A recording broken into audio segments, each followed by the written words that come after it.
moving on to the next story, let's talk about Davido, who for some reason has really accepted the fact that he may not be one of the most liked people or the most liked African artists. And this was evidenced on his interview where he was on the Breakfast Club with an interview along with, of course, Charlemagne the God and the rest of the club.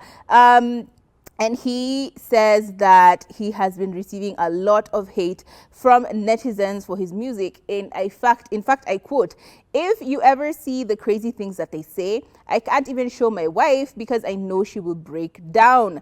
I think in the history of Nigerian artists, I have been one of the most bashed and disrespected artists. I don't have anything else to say other than he continues to say he actually feels like he's one of the most hated artists on social media and in Nigerian music, the Nigerian music scene, so much so that the comments can be so hateful and spiteful. He even says that he has a collaboration coming up with Victoria Monet called 5, and he says that Monet noticed a lot of negative comments about the collaboration on his upcoming album 5, and he had to tell her just to ignore them. So guys are hating really, really heavily, and it's kind of sad to think about it. When he was asked about his participation on the Big 3 of Nigeria, and this has changed quite a bit over time, like every different year, every different era, there's a Big 3, and at some point it was him, Burna Boy, and Wizkid, and unfortunately,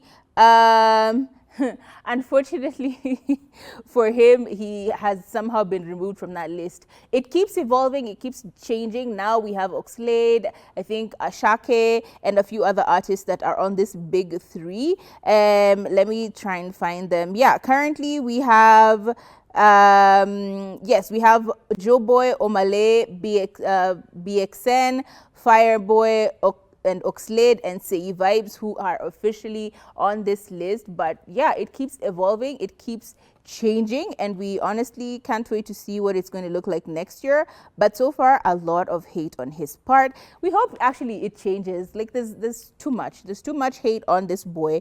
We need to get him some love because he has done quite a bit for the music industry in Nigeria and in the rest of the region for the African music scene.